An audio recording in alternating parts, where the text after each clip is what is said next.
All right, let's put on some seamless boots, I guess you call them. They're both one piece, right? So I'm going to go ahead, first of all, I'm going to take off these 6 bolts on the axle.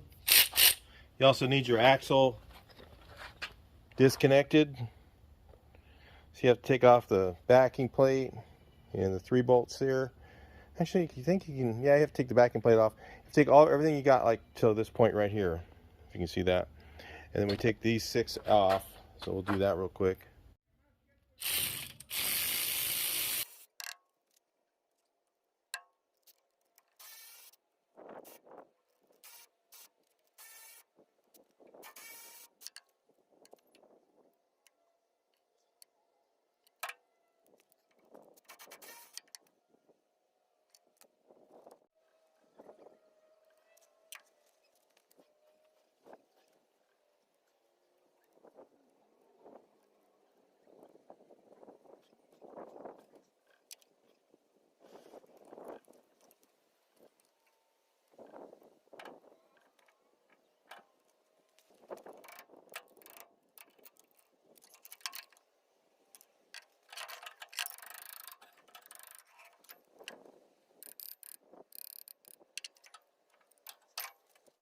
All right, so now I got the tube off. It's really not hard from here. You notice I had to tap on here to push out the bearing. Usually that does it. And these gaskets, these are actually shims. So there's actually a way to do this by measuring and stuff like that. You put the shims on, these gaskets on, and then you put the axle back on, you tighten it up, and then you want it to have so that when you grab the axle, you can, it's not too loose. This axle tube isn't too loose when you lift up the axle up and down. It should be just kind of, just feel some resistance, and usually that's about right. We'll show you later in the video about that.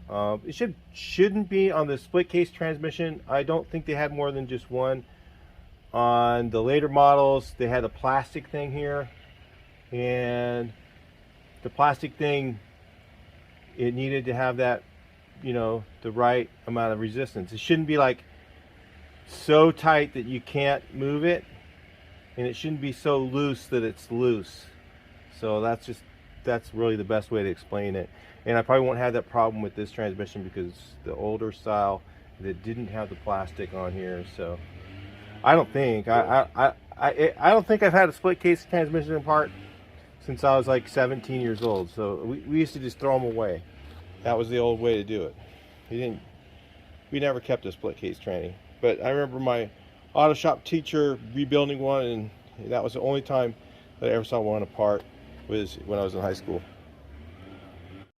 All right, let's try and get this one on. First thing you want to do is what the guy who showed me how to do this is Ventura from he's the trans builder in something for, I can't remember the name of the company, but he's in Torrance. He's one of the best trans builders in Southern California for sure. And he showed me how to do this a long time ago, about 2014. I think I learned before that, but anyway, turn it inside out.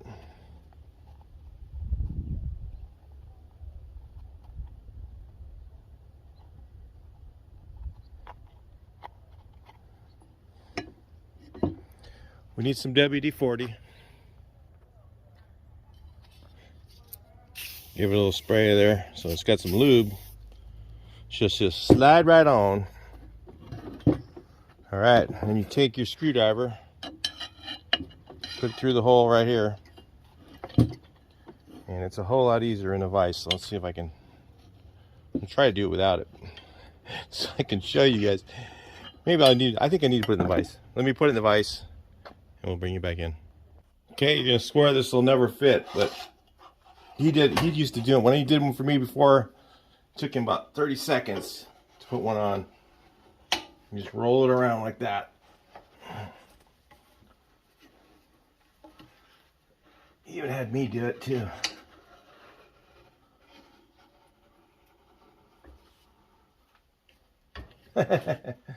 Sure does look easier when he does it. It takes him like 2 seconds to put one on.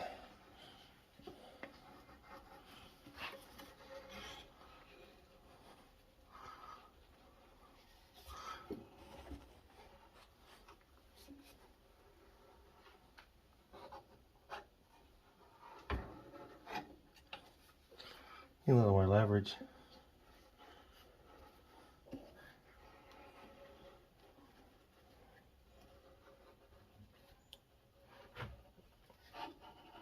There it is. There we go. That's how you do it, guys.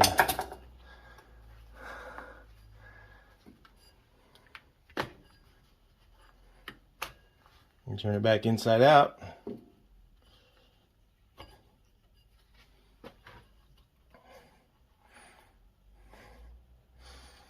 It's been quite a few years since I put these on, so I did a set.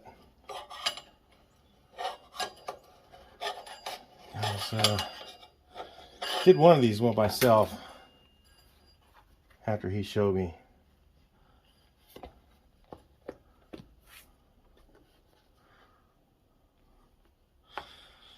He made it. He actually did this in about less than a minute. He's probably out watching right now and laughing. I can't believe you can't do that the way I do it. Anyway, you gotta get it inside out again.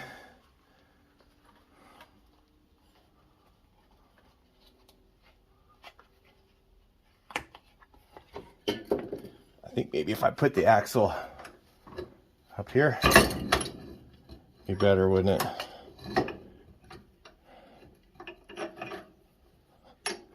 You guys can't see, I don't think.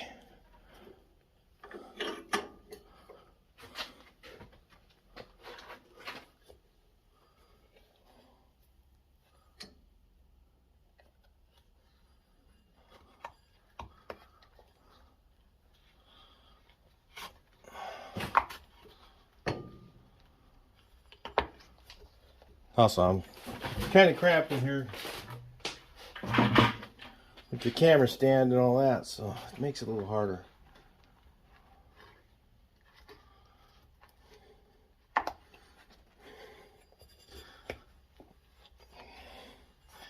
Come on, you little sucker. Oh, yeah, you gotta get this thing on the other side too. Didn't think about that, did I?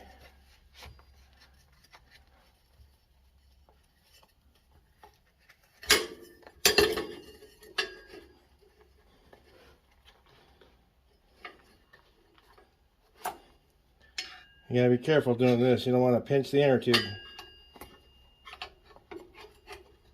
Especially how much these were. I couldn't believe it. It used to be like $3. Now they're, I don't even want to say, a lot more than that. I think he did it like this actually.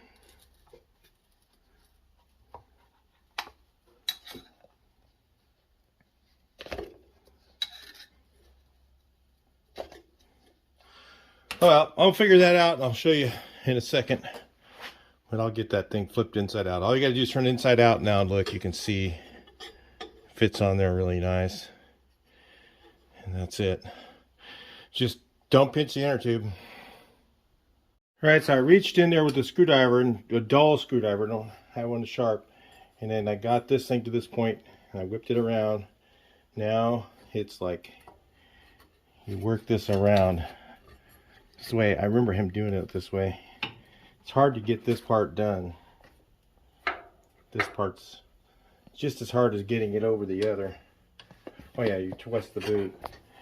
So, if you can kind of see that, I reached in here and I hooked on the edge of that lip. Because it's this way, right? I hook on the edge of that lip and I start going like this. Okay, and then it starts walking that lip around. You get it out a little bit more like that, and you just keep working it all the way around until it's flipped all the way inside out. So that one's ready. And I didn't damage it. That's one thing, always check it afterwards. Make sure you didn't cut through it. And you got to have a really dull edge on here so you don't pinch it. But I never pushed on this part of it. I only pushed on that very edge. I hooked on that edge when it's flipped inside out. I reached in there and just hooked it on there and just kind of walked it around, and then that's when it started to come out, and that's how you get it. So it takes a little bit of practice. You know, like I said, Ventura did one in, I swear it was like 30 seconds. He did the whole thing, put it on right in front of me in 30 seconds, and I was like, wow, that's so cool. And he goes, and he took it back off in another 30 seconds and then put it back on again just to show me. So really good guy, Ventura. If you're out there, still totally, I would be having you do my trans. It's just so far away. I ended up, there's a local guy that was doing it for a while, and I haven't done any transmissions in a while. So, but if I had another one done, I might go over to Ventura again. He was really good. So anyway, we got that one on. Isn't that cool? No seams. So yeah, it won't leak. Like the other ones, when you jack it up, the car always leaks when it's jacked up. You see a little bit down, it stops leaking. So we'll have seamless ones on here. Now, a lot of times I reuse the clamps because the ones they give you sometimes are crap. So I'm going to reuse these, and then I have to put it on the car first before I put the clamps on to set the shims. So the next thing I would do right here is this part. These are shims. So it's usually 1 to 3 of these gaskets. And they have this part with the holes. Now I can't remember where that goes. It's in a specific position. And I see that this one here was here. But I need to clean all this off really good. But these gaskets, you put 1 to 3 of them. So, and then put it on there and feel it to see, you know, it shouldn't be too tight. It shouldn't be really tight, but it should be just snug when you move it back and forth, the axle. So anyway, especially on, I don't know, on these split case ones, I really don't know the deal on them, but on the other ones with the, I don't know what they call it, the daisy or whatever it is, it goes on there. Those, it should be just kind of, it should move nice and freely, but you should feel a little bit of resistance. Let me just put it that way. So anyway, we'll get on to the next part.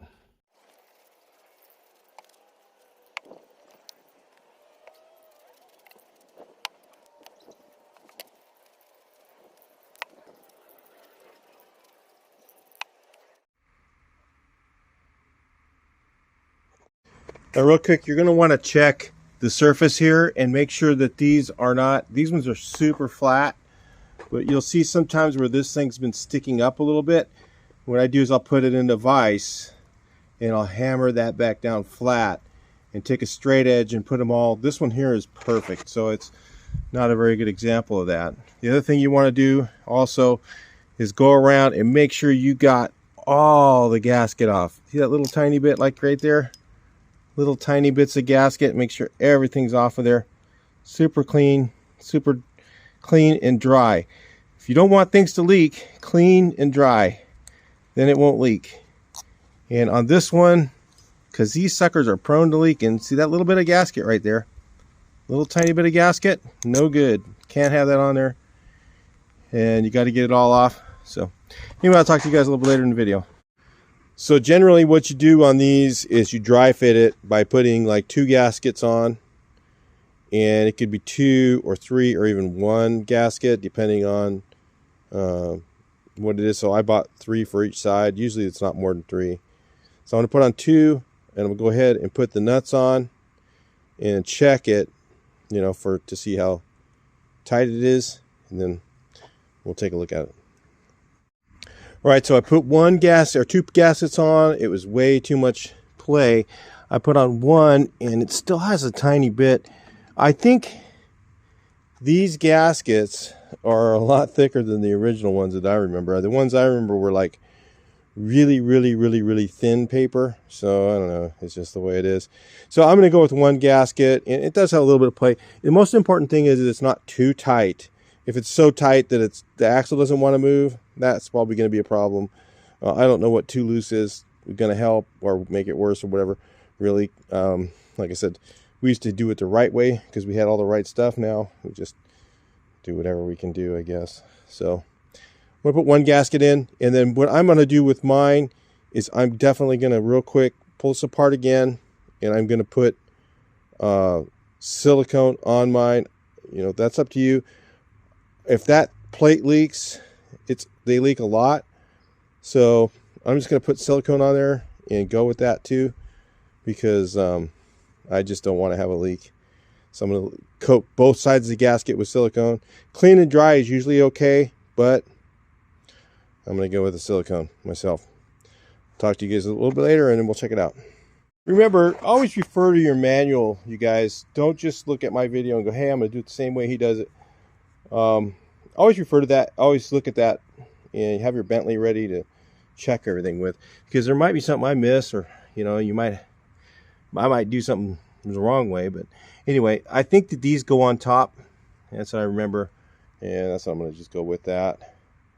I don't think it really makes that much difference. I don't know, really. I think they're vent holes, and I think it maybe certain year transmissions have those. I don't think this one does anyway. So, all right, so tighten them up in a cross pattern.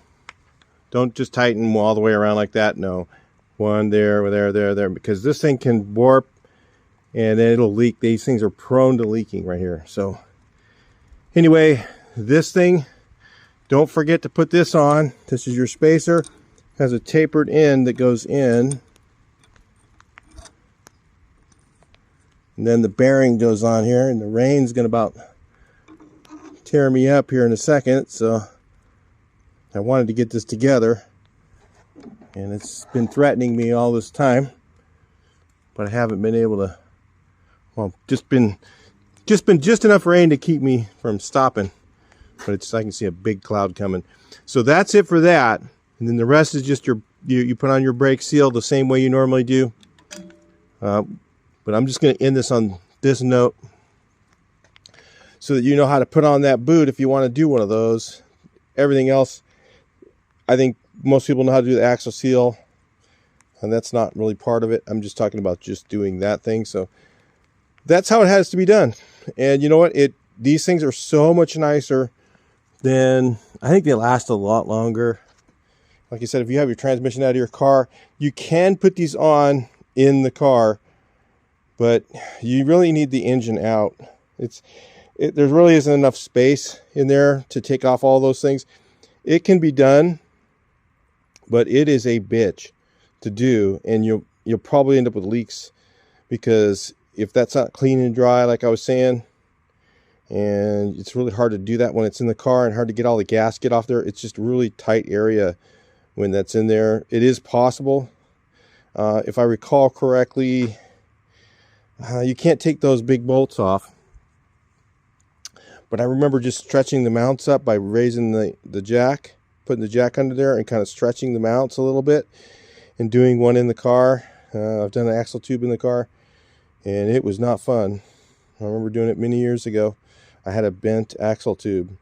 I kept on having the bearings go out. If you don't know, the axle tube can be bent, or the axle itself can be bent, either one.